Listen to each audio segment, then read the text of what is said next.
Hello and welcome everybody to New Earth Consciousness.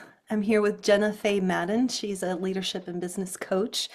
And we're going to dive into some areas that you may not expect to be hearing today, but I'm super thrilled to have you, Jenna. Thank you for being here. And yeah. Yeah, thank you so much for having me. And I'm excited for this conversation and potential rabbit holes we may go down. Some codes we'll probably drop, and we'll Yeah, activate people in whatever right? way they receive. Absolutely. I love that. So, I would like to start with the first story that I saw on your Substack, which was, well, not, yeah, well, it was, I don't know, it's not the first one you posted, but it's the first one that I saw. And I remember you actually sharing this with me too. That at a young age you were almost taken, essentially, as a young child. Like who knows what it would have happened. Some strange, was it somebody that you knew that tried? Yeah, it Yeah. was a woman approached me at a Dairy Queen, which might sound weird, but it wasn't that weird 20 years ago, and asked me if I would be her babysitter. And I did actually babysit for her multiple times for about a month before the, you know, abduction thing Mhm. happened. Yeah. Yeah. Yeah. Yeah, and I guess I feel like it's a obviously it's super relevant right now, obviously like Epstein files getting blown wide Yeah. open. But I don't think that the public in general fully understands like how long this has been going on and how Yeah. common it is. I mean, Yeah. I This isn't love, like some group of elite people and it happens in little circles. It's global, widespread for decades and decades, yeah, yeah, centuries probably. yeah. It makes me think of all of, I remember in the 80s, like seeing the kids' faces on the milk bottles, Hmm. that kind of a thing. And I love that you said part of the subheading was like, and I built the new earth anyway, or whatever, it's like I I think it's so important that we're kind of in this time to see it's like, yeah, wow, the darkness, so deep. What is that? I think a lot of people are just looking at it going like, what is going on? What is that? And right along next to it is this Shambhala, New Earth, like consciousness rising, return of the divine feminine. And I guess I'm curious, like you as an entrepreneur and um, working with women to get their service out, their vision, you know, uh, living by their dreams, what fuels them. Like I'm curious, like what drives you in all of this? That's a great question. And I feel like the bigger arching answer of it, I feel, is that as women, and of course men too, but I feel called to work with women, and I feel like we play such a big role to birth this new earth. Because it's not, to me, it's not something, we're not renovating the old paradigm. It's new blueprinting essentially and architecting that's being created. And in our current transitional paradigm, I feel women have a major role to play, and specifically business owners, I feel, and leaders, because it's not just business, but how we lead ourselves, how we lead others is such a key part of how we do that. And so the more women are activating, which is happening all around the planet, I feel like this is a natural thing. And we saw a big wave of it during the COVID era of people leaving their jobs or losing their jobs or getting like major red pill, things that are happening, and they go down the rabbit holes. And it leads so many of us to go, wait, I don't really like my life right now, or I've been really deeply programmed. I don't want what I thought I want or what I was only told I could have. And it takes people to this exploration of things like purpose and mission and wanting to live a life that they enjoy and that feels meaningful to them. And then I think the natural pathway for many of us is business. We have our own awakening, we have a transformation, we then want to help people with what we've learned. And so some people want to monetize that.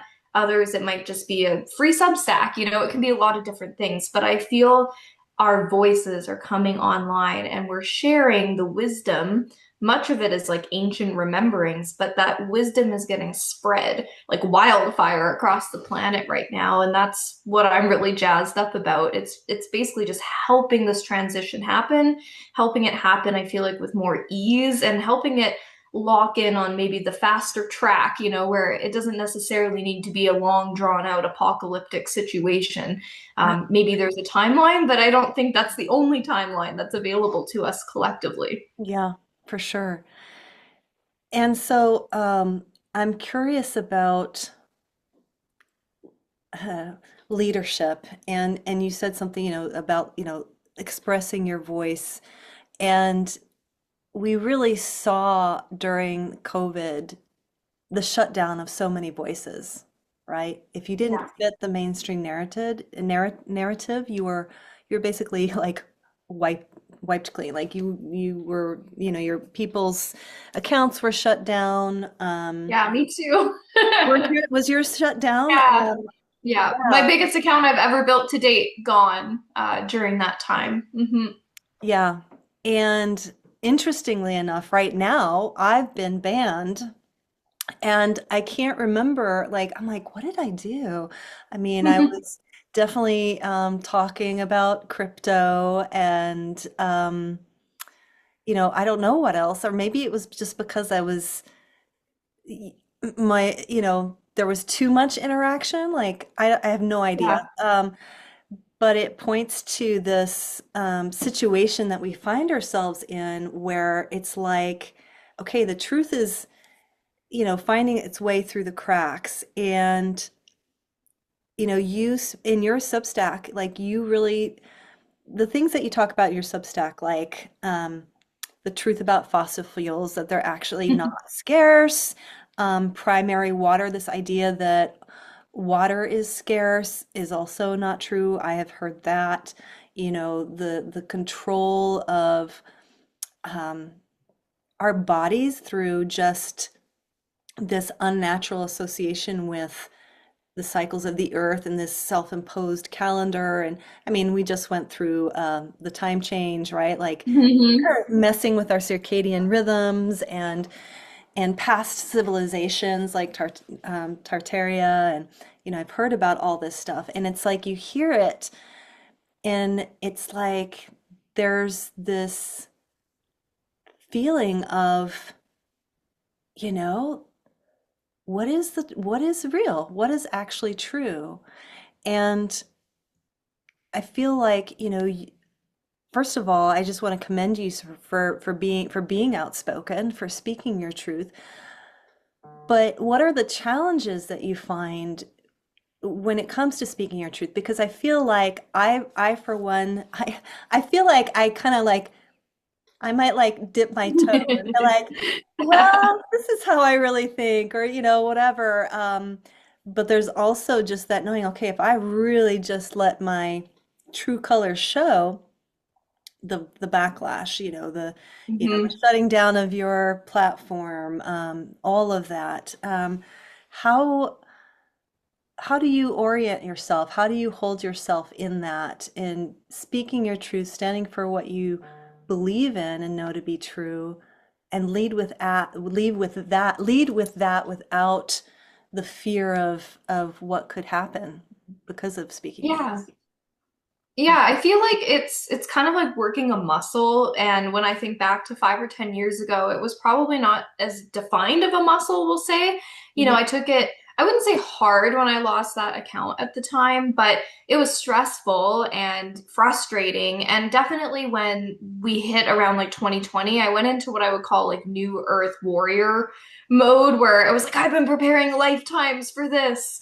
And I was like really outspoken, and it was all just so much happening, collectively at that time. And I had gotten married in 2019, so maybe 6 months prior to when lockdowns and stuff were happening. So by 6 months later, almost nobody from our wedding, like except for a handful of people, we had 80 people at our wedding, talk to us anymore, many of which still don't today. It's like it was this Oh, wow. splitting of timelines where everything was just so polarizing, I feel like, at that point. And I was making also lots of reactive fear-based decisions at that time, even though I wasn't necessarily in fear of like retaliation of what people would say to me and rejection. I was more just making fear-based other decisions like jumping around, moving to other countries, kind of in fear of the apocalypse. And so instead of like running towards what I wanted to create, I was like trying to run away from discomfort of what I felt like was going to happen in certain places. So I was still experiencing that fear. It was just kind of coming through in different ways. But as time has gone on, I will say from like a leadership, sharing my truth kind of perspective, there's been lots of backlash in some ways over time. Like I've had crazy comments and things Mhm. come through. And honestly, there's not a lot of things I won't touch. Like there's like under a handful of topics I could think of that I wouldn't just say my opinion about online that Mhm. I think otherwise is just not worth it, maybe with a few things. But generally, I don't mind saying it. And I feel like I've just become so solid in it and also so detached because when we're coming from a place of any level, even subtly, I feel like of trying to convince people of our perspective and truth around something, it can hold so much more emotional weight. But I don't claim to have it all figured out. I really see myself as like a new earth explorer and like a Mhm. truth seeker. Yeah. So maybe I have lots of wisdom I've been collecting, but I don't have it all figured out. So I feel like leading from this place of the more I know, the less I know. And hey, this is what I've been finding out. But if somebody gave me some new information, I'm Yeah. not rigid in that. I'd be like, oh, interesting. Okay, let me check that out. Maybe I'll adopt and evolve my perspective even further. It's like when people get locked in and kind of angry because they have this identity that they've figured something out. Mm. And they get threatened if people don't agree with what they have figured out or challenge them or reject them because of it. I feel like that's this trap in itself. So I guess for me, I've just hit this place of loving neutrality truly, where I'm like, hey, I'm just over here sharing my stuff, basically this philosophy of being a lighthouse. And Mm. I see in our world, there's so many people who are totally, we're all equal. We're all walking each other home, but I kind of see this visual. I use this a lot in sales analogies, but it also kind of works with awakening in the world where there's all these tugboats that are out at sea making their way to shore. And Mhm. I see these boats and these people in these boats as like totally capable. Of course, they can make it to shore. But if I'm a lighthouse on the cove, I'm like, why wouldn't I just turn my light on and make it hopefully easier for Mm. those people to get to shore, not because I'm a savior. And I think that's the other piece is like I'm just not attached to if they get there or not, but I like to hold the vision of seeing them get there and if Mm. what I share might help them get there faster because I think that's where sharing, some of these rabbit holes and things can actually help, not because it just, oh, now we're in the new earth because we know all this information, but Yeah. as we become more integrated individuals, I feel like it helps us move through, clear things, heal things, choose differently. And so it's just kind of playing a role, I feel like, within that. And I Mhm. don't think we all have the same role either. That's one thing I've learned throughout all of this. Like, we all do have truth to speak, but I feel like some of us are playing out our missions in different ways as well. Someone who's listening to this, they might feel that same call because they're exploring and leading in the new earth as well. But I think there's lots of new earth leadership in other forms, and it doesn't always require, us having a platform and sharing our thoughts and perspectives on things. Mm. It can happen, in our local community when we're talking to other families. I think a lot of it happens with what we do when nobody else is looking anyways. Yeah. Yeah. So interesting. Yeah, Yeah. it just seems like this sort of collective awakening. I mean, I see it so much more in the younger people, honestly, where it's like they just see the BS that's everywhere, It's like, what? Going to college and paying all this money for a piece of paper? Like what? And just the medical establishment, Hmm. our food systems, like there's so much that I know that the younger people are aware of and they're questioning everything that they've been taught, everything that's been spoon fed to them in the education system. I mean, when I speak with my son, who's 22, um, apparently like the textbooks, for example, I think they're called the McGraw and Hill textbooks. Yeah, yeah, like this the Have you classics. Yeah, Yeah, that publishing company was owned by Ghislaine Maxwell's father. And so it's like, okay, yeah. what's in those books? Like what are they, what is the narrative? And it's really yeah, it's really intense, and it seems like to me in my own path of awakening, really, and I think this is really true, it's like if you really take it seriously of, you know, um, the truth is within, uh, and you have some kind of spiritual practice, it feels like to me a spiritual practice, all it does is really just strengthen your intuition and your knowing. And Absolutely. right? Yeah. Yeah, Yeah. and it's like going down all these rabbit holes and truth seeking and exploration. To me, it's not that we have to go down all of them, but when you strip it back, what is it really doing? I feel like it's building critical thinking because, like Hmm. you were saying, like most of us have been collectively very deeply programmed on a little silo of like the Rockefeller model of here's this like little bit of information. This is the truth and the absolute truth. And to me, basically at this point, anything that you like aren't supposed to research and is like so drilled into us as the truth to Hmm. me is like a big red flag on it that it's probably not true. Right. And so just having that critical thinking, I think, is the big thing, and some of people need to go like deep down a lot of rabbit holes and just explore and kind of look at the darkness. And some people don't, I think they can just dip their toe and be like, whoa, the world is not what I thought it was. We're all living in the Truman Show.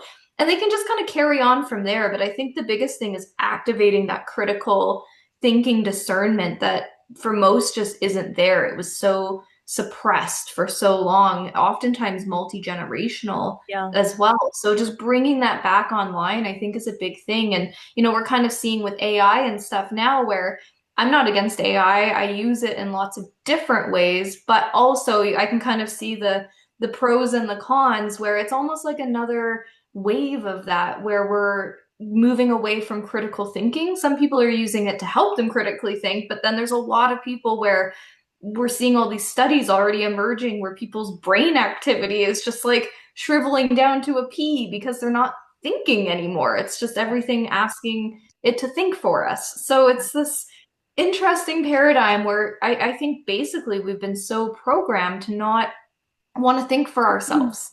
Yeah. Yeah.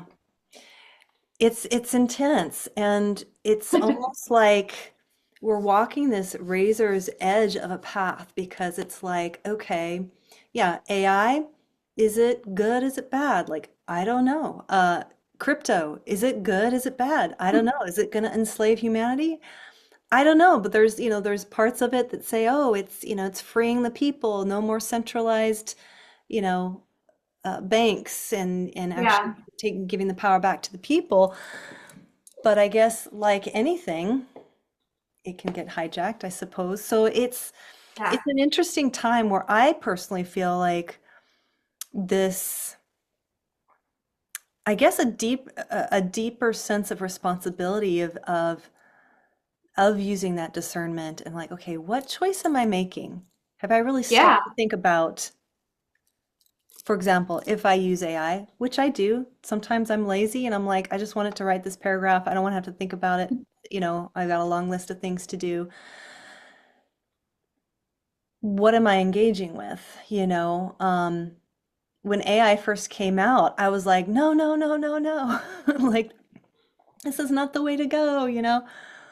But then it's like, okay, it's here, kind of like the internet.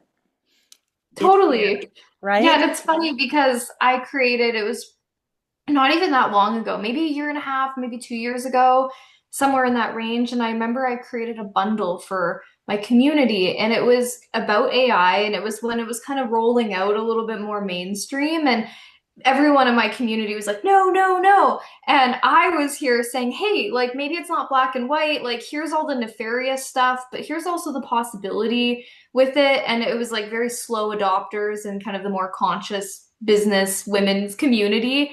And then I watched so fast. I'm like, we went the other way. And now I'm like educating in a different way where I'm like, taper it down, girls. Like use it, but like let's still like have innovation and hear your voice and your creativity. And like we've gone too Yeah. far. Right? Totally. Like It's keep just like reading so books. fast.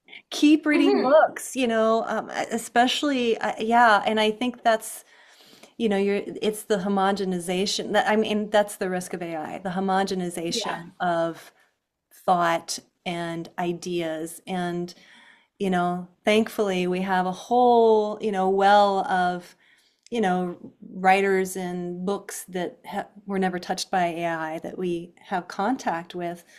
But moving forward, this, the whole idea of like, oh, you can use AI to write your book, it's like, okay, well, keep that going long enough. What's, Yeah. what's the end result, right? It's just this kind of uh, Yeah. log of maybe not so very interesting, Yeah, that's the book, thing. We'll right? have all these books and will we just have our AI read the books for us? Yeah, Like right.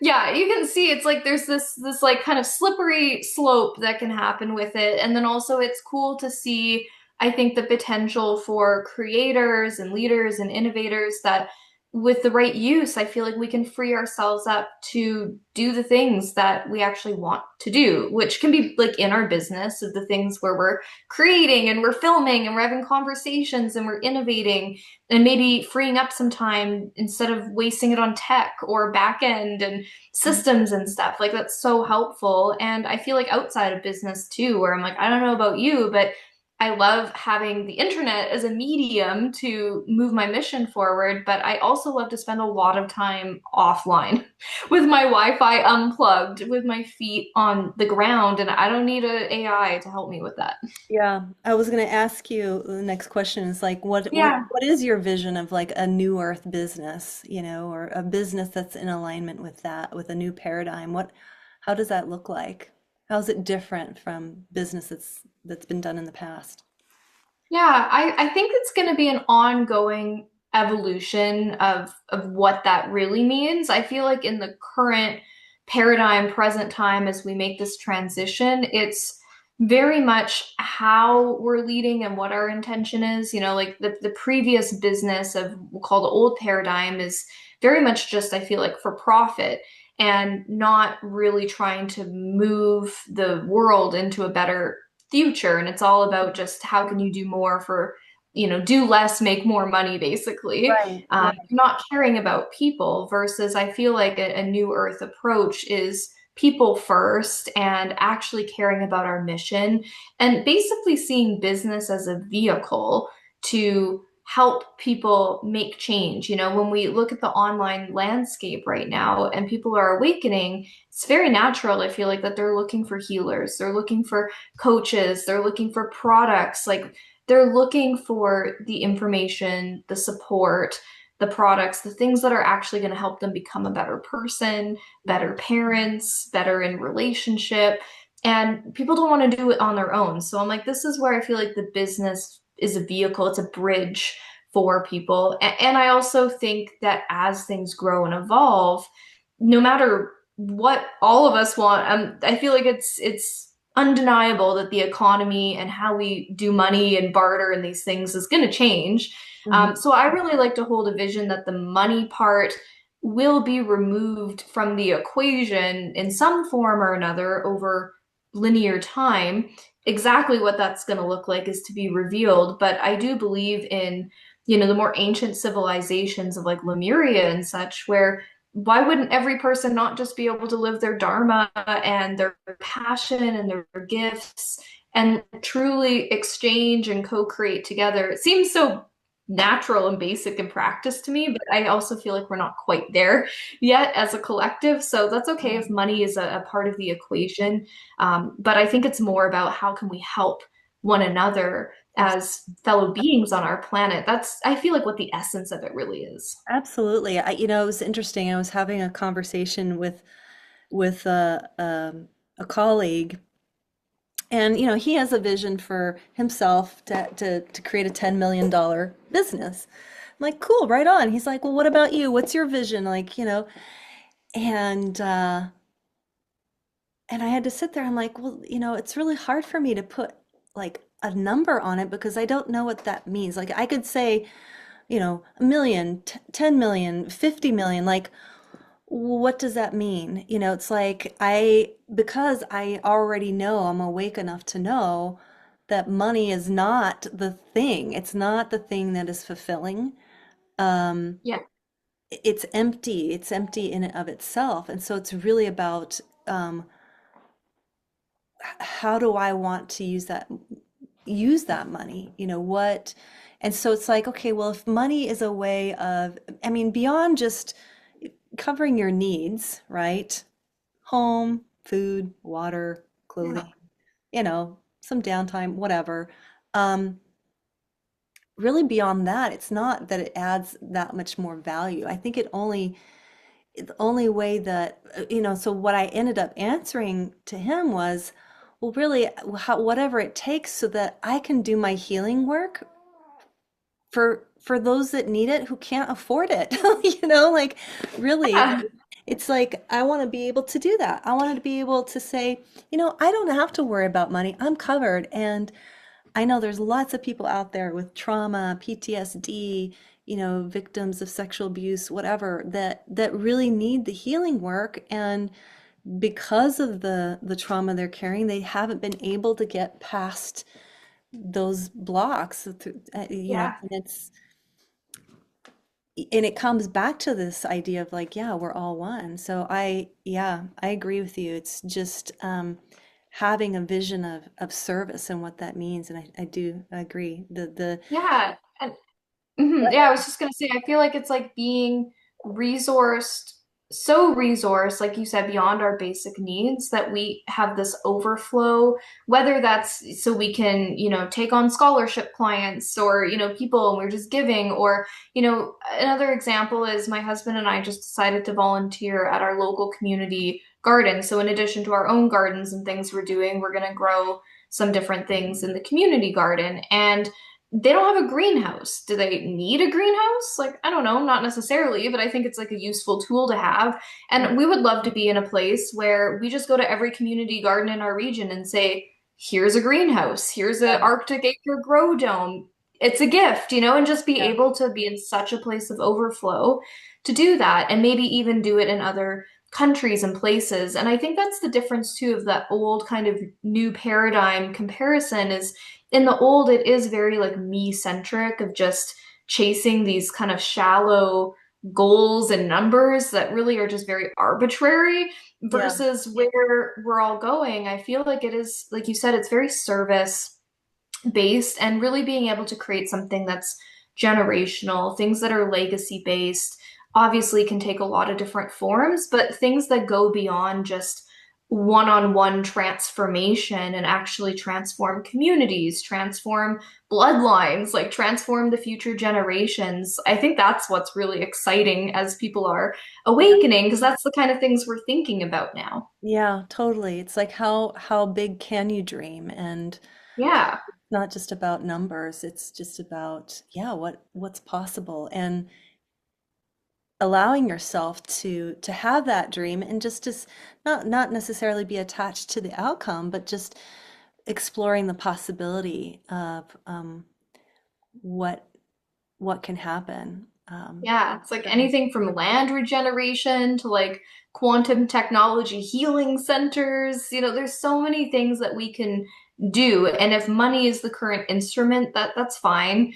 I feel like it just gives the weight to it that we give to it. So if that's what we're using, that's okay. And that'll go away, I think, with time. But yeah, I feel Yeah, like there's so much that we can generate beyond yeah, our own basic needs while also tending to our needs and be in a place of overflow in our own life where it's like you want to switch your wardrobe to all natural fibers and not look at the right? price tag. We Yeah, deserve that. But also, if we want to buy a greenhouse for the community and maybe all the communities around here, yeah, why not? It's like again, it's that limitation programming that we've been, even in business, I feel as conscious women, so often we're got our blinders on of like, what's the next thing I'm selling? How am I going to cover my bases? How am I going to keep doing this? What if it all crumbles? And I yeah. think a lot of those things are keeping us in that same trap. Yeah, totally. It's interesting. I was reading some of Rudolf Steiner's Mm. work. And interestingly, there's a book called, I have it on my desk here. It's called The Incarnation of Ahriman, The Occult Annihilation of the Soul. And we're at such an interesting time right now because as I've been reading this book, he talks about, he says, after the seventh age of civilization, the war of all against all will break out again. And it's so interesting because as I've been reading this book, I'm like, oh my God, he's talking about these present times. But he says, and here's where I see the silver lining is that um, he says that that Christ will appear in the heavenly cosmic ego that evolves into a collective christened group soul of humanity. And so it's like the way I see that is like this certain groups of people will, awaken into this Christ consciousness. And he even talks about a new spiritual economy, which I find is so interesting. So it's like at some point Yeah. that money, the need to, you give me this, I'll Hmm. give you that, like that dissolves and becomes something else. I definitely do think that's in the future for sure. Not anytime Me too. soon. Might be a next generation or two or more, but it's definitely coming Yeah. It's because on I that trajectory. yeah, yeah, because the soul wants to be free, right? Yeah. It's like we want to be able to be free to give what we have to give and be free to receive what we need to receive without this kind of intermediary thing that is money or whatever it was, it's been evolving. Um, so yeah, it's an interesting time. It is, yeah, and I love that you mentioned Steiner. I feel like he dropped some major codes, and I found it very interesting studying some of his different bodies of work and writings. It was funny actually, a couple months ago, my husband loves Steiner, and he's like, I need a shirt with like Steiner on it, and it just needs to say legend. And so I was like, Yeah, noted. I didn't actually say that out loud, but mentally, and then I ordered him one, and he wears it all the time. He I has this love that. black 100% cotton t-shirt with a huge photo of Steiner and says legend, and we just walk around and people are like, who's that man on your shirt? Totally. Well, it's like exactly. It's like why, Rudolf Steiner, why is he such this, sort of what's the word? He's not mainstream, you know, No, at very all. suppressed. I mean, the only reason why I found out about him, it really was just coincidence. Like I was answering an ad in a paper. Waldorf School was looking for a Spanish teacher. So I'm like, I can do that. I had no idea about Waldorf education or Steiner, but I will say what's interesting, and I think this is the power of asking soul level questions, is the question I was asking was because at the time I saw how broken the education system was. I was substituting in public education in South San Ooh, Francisco. yeah. I was like, oh my God, it's really this bad. Even though I grew up in it, you know, leaving it and then coming back and looking at it from the adult perspective, I was like, Hmm. whoa, whoa, this is really bad. And so my attention, the question I was asking, well, really was just that, okay, the children are the future. So we need to be focusing on how are we, how are we supporting them in their development. And then I ended up in Waldorf education with no clue what it was all about, being hired in a Waldorf school. But um, yeah, so So cool. yeah, very cool. So okay, so tell me a little bit more about your vision with your business. Like, what is it? Who are you looking to work with? How do you help them? Yeah. Yeah. Okay. Good fun question.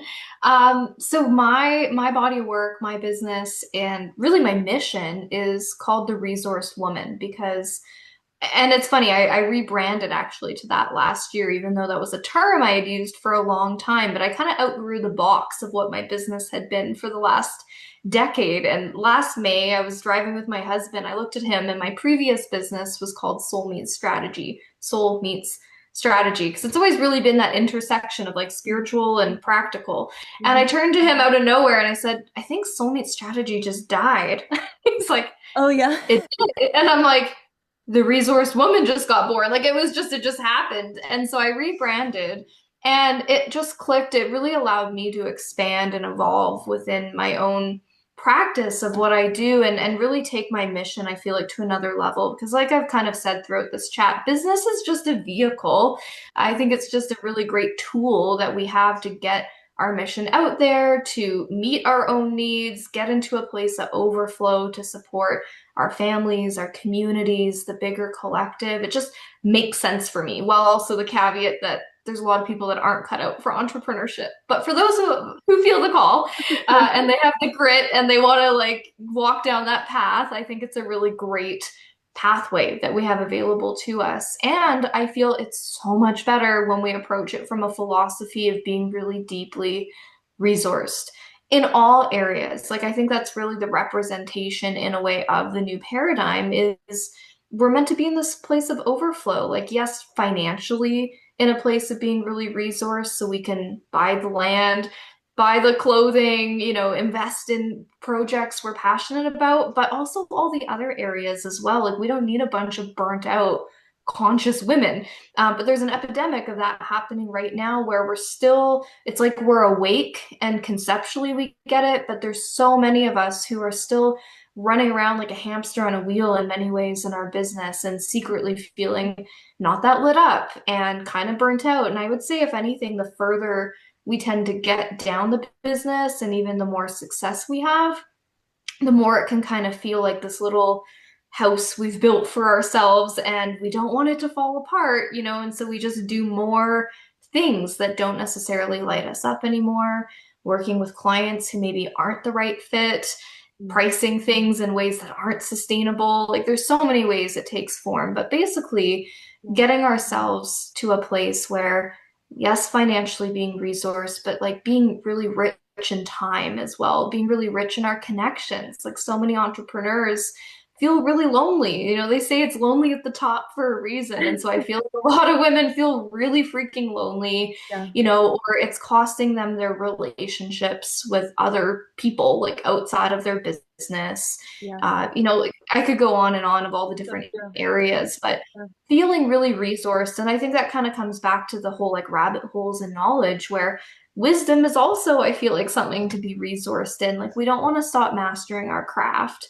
We want to keep reading books. We want to keep expanding our knowledge because that is actually helping us anchor in the new timeline, which is really what the undercurrent, the essence of my work is all about, is providing the leadership, the identity support for women to really hold it, like the mission, the bigness of what we're creating, but have the practical support as well on like how do we actually scale a business that is generating Yeah. lots of money, where it is regenerative and gives us everything we need and more without costing us or our values or our integrity in the process. Yeah. Yeah, and I'm curious about your thoughts on this idea, and I've heard it before from other, successful people that when you start out in business, sometimes in the beginning, it is a bit of a push to, I think I listened to Kevin Trudeau talking about like the jet taking off on the runway. Like sometimes it's like, yeah, okay, pedal to the metal, like you got to get this thing up off the ground. Um, do you think that's true? I'm curious. So I think that there's elements of it that with like the right, support and things, like we can, I think, sometimes shortcut aspects of that. And if people have tried different things, like I think sometimes when you're totally bright-eyed and bushy-tailed and you have no idea, like I remember when I started this business, about 10 years ago and I had no clue. Like I literally bought some random program on the internet, like quit my job and was like, okay, well, if I just make what's called a master class and I sell it 1,000 times, I'll be a millionaire. I'm like, okay, great. And then I didn't know, like, you have to find people to sell it to, and you can't just take chakra. I literally, it was called the Chakra Manifestation Masterclass because I like chakras. I liked manifesting. I'm like, sandwich those together. And then I started like asking my friends and people who had zero interest in this concept, will you buy my class? And no one was buying it. So I like put it down to $55. Like, if somebody had given me a little bit more guidance and it wasn't just some random program just being like, sell a bunch of things a lot of times, I think it probably would have shortened it would have collapsed the time frame on that learning curve a little bit. So I do think we can shorten the learning curve and collapse time. And yeah, I do think that there is like real actual input that's required to create like the law of cause and effect Yeah. happening. And I think that's also why most people aren't cut out for entrepreneurship because there's a lot of trial and error There's a and lot. refinement and Yeah. things that happen and actual input. And I would say I have worked my ass off and have worked far harder than I admittedly ever did when I had a job for somebody else because the Mhm. stakes were a lot higher. So I did actually work a lot harder, but I also cared a lot more. I enjoyed it a lot more. I enjoy it a lot more. Mhm. So I guess the short answer of that is yes, I do think that there is still input required no matter Mhm. what. And I do think that it can be a bit more on the front end because there's a lot of, it's like building a house. Like there's a lot of foundations and things to figure out, to start to build momentum, get an audience, do all these things that can't really be bypassed. They can't even be bought. They just have to be built. And I think it takes some actual intentional time and effort, but it's also nice when we can uh, get little shortcuts in here to like save ourselves some time and go, oh, that makes a lot of sense. Okay, that's great. Yeah, yeah, and I also wanted to ask you about going back to your voice and just expressing your thoughts about Mm, allowing yourself to be fully seen, right? Because I think a lot of women are afraid of that. Like, well, let me just keep absolutely. it Yeah. real vanilla or whatever, very palatable, and I don't want to upset anybody or whatever. I'm curious in in your journey, were you always just someone who was very outspoken, or was it a point where you're like, that's it, I can't take it anymore. I'm just gonna blurt it out. I'm gonna just start speaking my truth. I was always, and I'm still a very introverted person, but I was always this like mousy, quiet person that was definitely not someone who was called like, if there was public speaking at school, I would skip school. If, there was anything to do with having to really be seen or heard, whether it was school or outside, I was not into it. And honestly, I feel like when you look back at things and you go, oh, that's why that happened. Like I worked for 3.5 years out of school as a corporate human resources and safety manager. Random, but that's what I did. That was like my stint What in does that even corporate. mean? Yeah, it's like basically babysitting of 700 adults for cheap labor because I'm like, wasn't really that qualified. I mean, I was. I had the schooling, but I had no experience managing that many people. But the upper management, I'm pretty sure, thought 23-year-old girl, well, we'll pay her half what this type of role would normally be and just throw her in the fire. And somehow I made it work. But I remember even my interview was a panel interview where they made me role play like different situations that I would have to deal with, which was my worst nightmare. And then I accepted the job and then had to like hold safety meetings for 30 men who did not want to listen to some girl on what they had to wear for personal protective equipment or writing people up for infractions or Oh my goodness. firing boardrooms of men. Like it was my worst nightmare. And also, I did it for a number of years, but looking back, that was actually a huge, chipping away at my fear of like being seen and heard because I kind of just had to figure it out. Yeah. Then I left an abusive relationship and decided to sign up for burlesque dance on stage. And I mean, I will admittedly say I like threw up before I went on stage, but again, it was my worst nightmare. But I kind of got addicted to You're just like, this doing is things my that edge. scared me. Yeah. I just kept meeting my edge and was like, this is really scary and my worst nightmare. Why did I let my friend sign me up for this? But I did 2 seasons and two, shows. And again, at the time I didn't realize what I was doing, but it was really helping me build the muscle Mhm. of being seen and failing forward. And it just kind of went on and on from there. And I get my Facebook memories of my first ever Facebook lives and stuff from 10 years or so ago. And Yeah. my God, they were awful. You know, I'm live by myself and I'm like, okay, hello everybody. Oh, we've got Laura on. That's my mom. I'm like, hello, Laura. Like the only person watching. You know, they're so bad and cringy and kind of cute watching back. And I just kept showing up, you know, like nobody was watching, nobody was buying. I sucked. It was really cringy.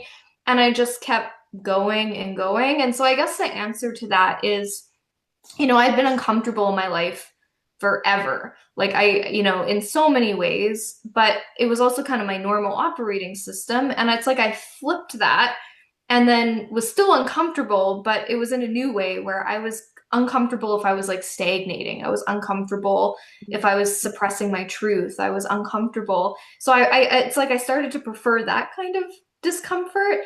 And so I just started doing the things anyways, like doing the lives, doing the burlesque, just over and over and over on time where I still have moments, but I honestly don't have them too often anymore. Like I'll hit post on something and I don't even like check the notifications because I'm like, well, I could log back on and be getting canceled for saying the wrong thing, or I could log back on and nobody liked it or even saw it, or I could log back on and it's going viral. It's like, who knows? But I just kind of accepted that that's out of my control. And to me, it's almost therapeutic, like to just share my truth and put it out there. If people want to receive it, great. And I think that's very healing, I think, for a lot of us as creators and as women to keep working the muscle to bring ourselves to the point where you're just kind of unshakable. Like you actually just Yeah. don't really care. But it Right. doesn't always start off that way. And I certainly was not someone who had that natural personality trait where I just didn't care.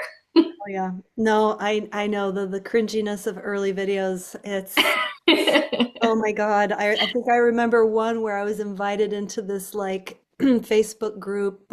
It was a kind of a collective thing. It was back when I was involved with uh, Enagic, and anyway, Hmm. it was this thing, and the creator that was pulling together this summit. It was a summit. Wanted everybody to like do a little dance with the rose or something, and like, and I just, I look back on that, I'm like, oh my God, that is so not me. Like, it's so not me. And I think it's true. It's like, finding, I think it's giving ourselves the grace to find where is our authenticity. So like, maybe we do try on things that maybe mm, isn't really us, but we're finding, we're looking for, Yeah. who we're becoming, what do we want to express, how we want to show up. I mean, definitely entrepreneurship, and especially online, it is definitely a process of, Absolutely. It's like art, you know? It's like we're yeah, trying different things, or it's like trying on different clothes. And some of it we look back and is cringy, but it all leads us somewhere, you know? And that right. was a big part too of my journey was network marketing. I mean, it's how I really got into this industry. It's how I got the courage to leave my job. You know, you start seeing other people and you go, wow, something else is available. And it Yeah. even had me meet my husband because I prospected him online on Tinder to sell him some protein shakes. And here we are a decade later. Amazing. That's awesome. Yeah. Amazing. Awesome. I love it. Well, is there anything, so what do you have up and available for women to participate in right now? Yeah, well, if anyone's listening and you are a business owner, then I absolutely invite you to come and be a part of the Leadership Circle. This is a free networking ecosystem that I've been cultivating for a while now, and it's just like popping off lately with the most incredible women. I think we're at almost 300 women in this network now. It's free, and we host regular networking events that are very new earth driven. So it's very much about speaking about our missions and creating actual partnerships, connections, collaborations. So I think that's always a really great starting point for women to come into my world, but also like meet a network and an ecosystem of like-minded women who are here on a mission and also growing really incredible businesses. Yeah, amazing. Yeah, I love it. I think, yeah, networking is invaluable. Um, Yeah. yeah.